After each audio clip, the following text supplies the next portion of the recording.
Hey guys, I have with me Margie Alt and Anna Aurelio, and they're both coming to us from Environment America, which is this lobby I'm pretty sure you've heard about.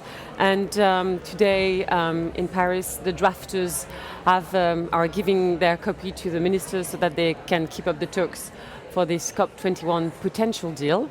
And I'm turning to you, ladies. Thank you very much for being here with us today. Bonjour. Bonjour. Are you confident that a deal is coming up this time? We are confident we need a deal this time, and we need it to be strong and lasting and updated regularly so that we really can nail this major problem facing the world. I mean, if you're saying this, does this mean that you could see some hurdles before a final deal is signed, or you see it non-binding or tepid water going nowhere? Or? Well, I'm a glass half empty person, so until it's over, it's not over. But we are very confident that the US, which is where we come from, of course, is in great position to help lead the world on solving the climate crisis, and we have all sorts of confidence that this is going to be the time. Yeah. Well, President Obama said that climate change was definitely a major issue. But then you have other people in the US right now saying, well, terrorism is the issue, security is the issue, economy is the issue. So what do you have to say to these people? You've been very good at raising awareness in the US, but it looks like more needs to be done. Or am I wrong? I mean, are people on board, yes, climate change is a big thing, or? Oh, yes. So Environment America is a federation of state groups. We walk across the country to educate people about these issues. And our research shows that 96% of Americans live in counties where major disasters have happened because of extreme weather that's been influenced by climate change. Every poll shows that the majority of Americans agree this is a huge problem. I'll tell you something, Geraldine, this used to be a problem that we thought was going to happen to somebody else, some other time, somewhere in the country, and all that changed in the United States. For me personally, it changed 4 years ago when Superstorm Sandy hit New York City, where my family lives. That's true. My brother's house was ruined, his cars were ruined, he and his wife had to rebuild their home. And it really takes an issue that I've studied and worked on for decades and makes it very personal. And unfortunately, that's happening across America and, as you know, across the world. So the time is now for a strong and durable agreement among world leaders. I agree, but don't you have any frustrations right now? Because it looks like it's kind of stalling a little bit, and it might not be non-binding. And well, we have momentum at our back right now in terms of the facts, right? We've seen solar energy triple over the last 3 years in the US alone. Wind power powers tens of millions of US homes. And then to go back to what you said, we know the opposition is fierce, and in the US what we see is a very small minority of people, including polluters and their allies in Congress, want to keep fanning the flames of doubt of whether or not we can do something, whether or not we should do something. And so our job as Environment America is to keep bringing the message of urgency that we have to do something, because we all live in places now that have been affected by extreme weather. Indeed. And two is solutions. Margie's glass half empty, I'm glass half full. That is true. it's good that you two guys work together, right?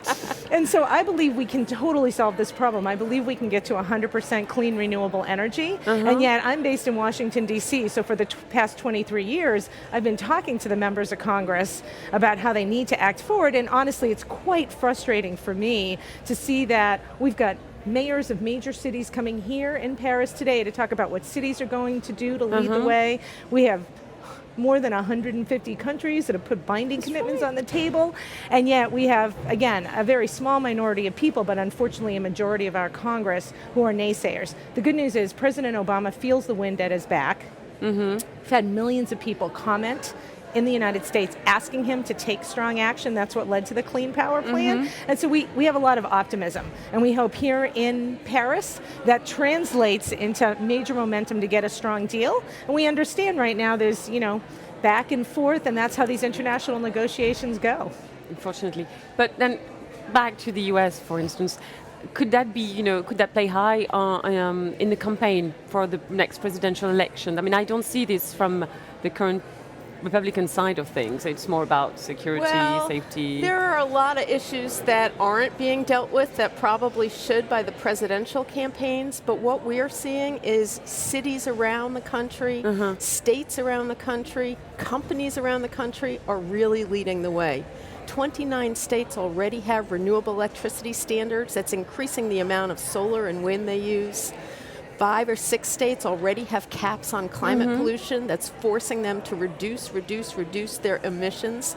We just put together this clean power plan. That's a huge commitment by the United States to reduce global warming pollution from power plants, our largest source of carbon pollution. So we're already seeing things change. Okay, how do you do that? I mean, you storm a state, you go to see the governor. Look how powerful we are. Absolutely. So, how do you do that? I mean, how do you convince them? Because you said 29 right now are on board, but some are remaining. My math is going to be really bad about that, but around 25, I mean, it needs to Well, be we convinced. do a few things. One is we have the facts. So as we were saying, every American now has experienced something that's related to climate change, whether it's terrible flooding on the East Coast or horrible wildfires in the West, worst drought we've ever had in California. These guys don't need to be convinced because they were hit by major climate there disasters. are Congress people and state legislators in every one of those states who do need to be convinced. So the facts are there, the science is there. We talk to people door to door, at their homes, at street corners, in their churches, in their community groups to educate them and involve them. 8 million Americans have called on the president and the EPA to take action, and all of that together with 1,000 mayors and 1,000 health professionals and hundreds of small businesses are clamoring for this kind of change. And ultimately, the facts, people power, and momentum get legislators and the federal government to change their behavior, and that's exactly what's happening now. We are on track to put the strongest plan in place the U.S. has ever seen, and we believe we can help lead the world to a really strong and durable agreement here in Paris. I hope so.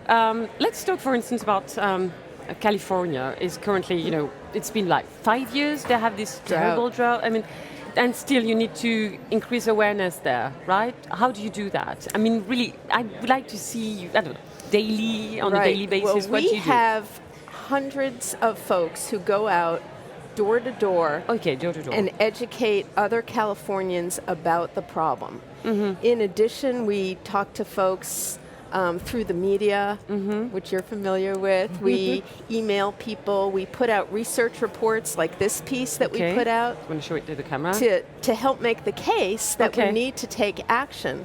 And person by person, we bring people together. They meet with their legislators. One legislator meets with another. Those legislators meet with their leadership. And eventually we push things forward. So it comes from the bottom. You hope to make this coming from the bottom rather than going to the top to convince the top.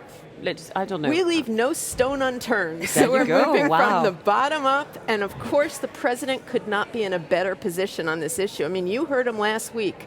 We are the biggest economy in the world and the second biggest polluter, and we are committed to solving this problem. Now, you're Environment America, but you're here in Paris.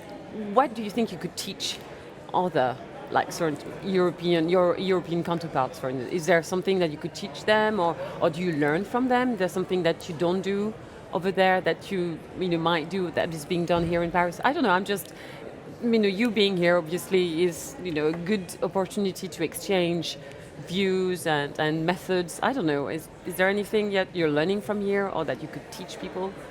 I think the one thing that we're getting from here is that people around the world are so ambitious in their vision for the future. And one of the things that I'm hoping that we're learning from the Europeans is, for example, offshore wind.